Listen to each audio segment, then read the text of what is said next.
Hello guys, welcome back to Review Rant. Today, we're going to be reviewing Ghostbusters Frozen Empire. This movie was very disappointing. Look how they mess with my boy. Okay guys, welcome back. So we're going to be talking about Ghostbusters Frozen Empire. This movie hurt. I was so excited, and I need to stop being excited for movies, because every single time I go to the movie theater, I end up getting disappointed. This movie is no different. It hurts to say that, because not many people know this. I don't really tell most people, but, if a person asks, what's your favorite movie ever? Like, my favorite movie of all time, this is no lie, no exaggeration, no nothing, is Ghostbusters 1 and Ghostbusters 2. Those are my absolutely favorite movies of all time. I don't think you can have, the first movie without having the second movie. They're perfect movies. And I love both of them. They're so good. I love them. It was perfect. Perfect. Everything. Down to the last minute details. And then I thought that Afterlife was a big improvement, and it was really good, how it reimbursed the Ghostbusters, gave it to a new audience, And then this movie comes out, and it's a huge disappointment. It's a huge step down. This movie is not very good. And it hurts to say this, because when getting the lead up to this movie, I kept hearing bad things about it, and I was like, oh god, please do not let this movie be bad, man. Please, I do not want this movie to be bad. Oh yeah, it's pretty bad. Now, let me get into things I like. It's cool to see the Ghostbusters, but actually, it also is a negative, because they're barely in it. Yeah, Dan Aykroyd gets the most as Ray Stantz. He's, kind of front and center, followed by Winston. And then the least amount of screen time is definitely Peter Venkman. I mean, Janine gets more screen time than Bill Murray, which Bill Murray is maybe 3, that's being generous, maybe 3 minutes in this movie, 3-4 minutes in this movie. He's barely in it. He definitely probably got a fat paycheck, though, which I'll commend the man for that. Good on him. It's all dark and horny at 12 o'clock. But it sucks to say, because I love the original Ghostbusters. They're all so good, right? But I think this movie could have benefited without them. This is, I hate saying it, because I love the Ghostbusters and all, but seeing this, after Afterlife, you're like, okay, so now we're focusing on the Spengler family, which I do think that's what they should have gone with, focusing on the Spengler family, and maybe touching back in, basis with, the old Ghostbusters, but they try to have them not front and center, but, I guess, with the team or whatever. They really just make cameos. I mean, Bill Murray is a full cameo. And speaking on cameos and references and nostalgia bait, this movie is chock full of it. It was cool to be like, hey, yo, look at that. That's the thing from the original. That's the thing from Ghostbusters 2.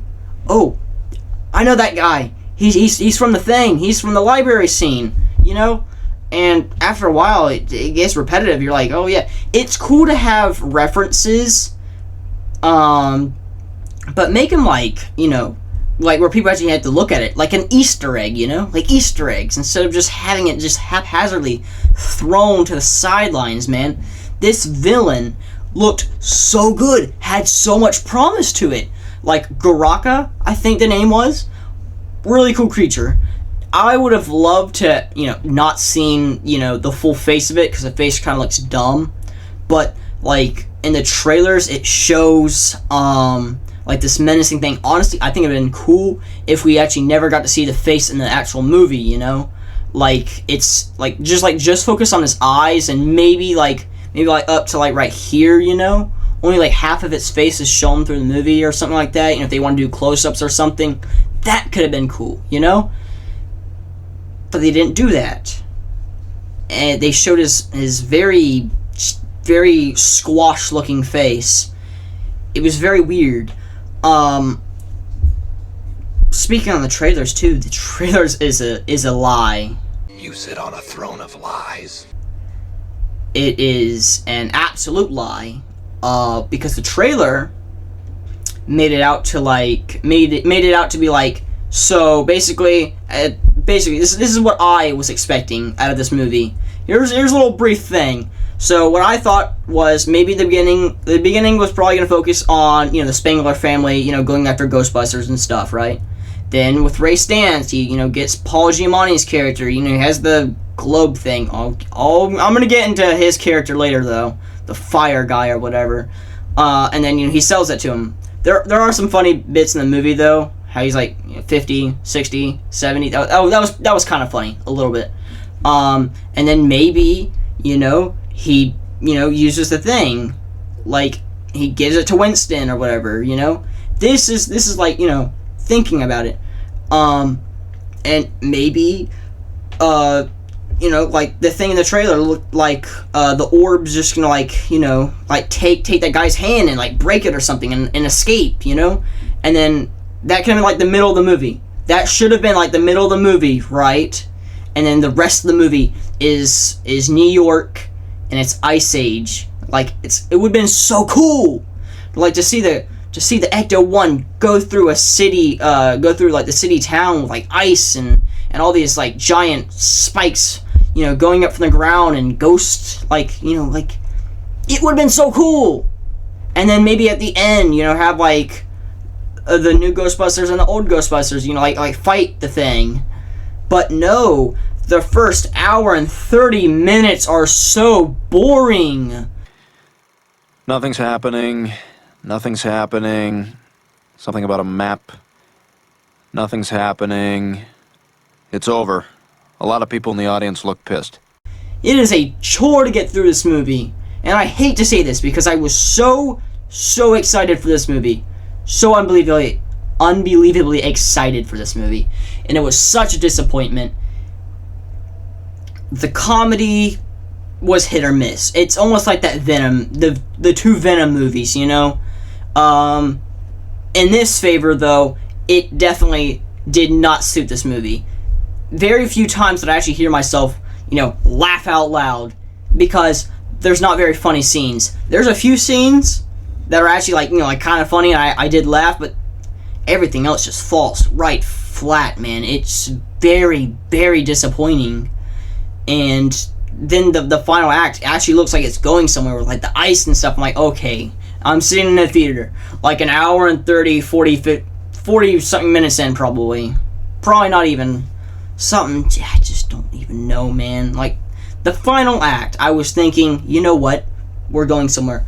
We're now having the Ice Age in New York. Should have been in the middle half of the movie, but I'm fine with it now. It's barely there, 20 minutes of the final act, probably. The creature, the main villain, has no screen time to shine. The marketing made this Garaka look so cool, like he's making the second Ice Age. It looked so good, so promising, and yet it sucks. And I hate saying this. Coming from a huge Ghostbusters fan, this movie fails as a Ghostbusters movie. Hate saying it, but I have to speak my opinion on this movie. Because it's a full-on lie. The marketing made it look like big moments were going to happen in this movie. What's her name? Lucky. Looked like she was going to die in the movie, right? Her eye is freezing. The pupil's also freezing too, You're like, oh my gosh, she's going to die. Mr. Gruberson and the rest of the Spanglers on top of the building with the coats on, the red coats. That was never in the movie. And some other things were never even in the movie. The Ghostbusters are finished. Right. Well, overruled. Sustained. Thank you. It's a straight up lie. It is so disappointing. Comedy, not funny. Action, 5 out of 10 probably. Horror was actually handled somewhat well. Some moments were actually genuinely kind of creepy, where you're like, wow, this is it. I think we're going somewhere.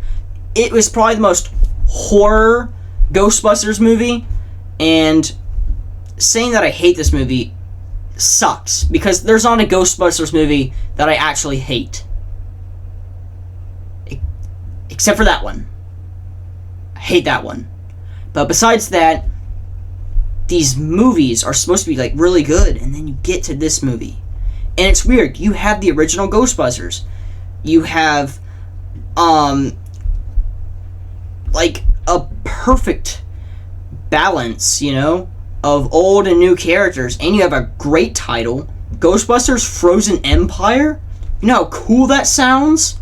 You have a great posters and marketing and trailers and merchandise, and all this stuff combined makes it seem like this movie is going to be best movie of the year. Okay, maybe not best movie of the year, but like a really good movie. You know, a summer blockbuster movie. But it's not. It fails. Hate saying it. I'm going to keep saying it. But I hate to say that this movie fell very short. 3 steps behind Ghostbusters Afterlife. Hate to say it. Hate to say it. This movie's not very good. Watch it if you want. I'm not even going to tell you. I'm not even going to recommend it. Because the only thing that I actually found entertaining, that I actually thought was really cool, was this. I got this at the movie theater for like $20 maybe. I don't know.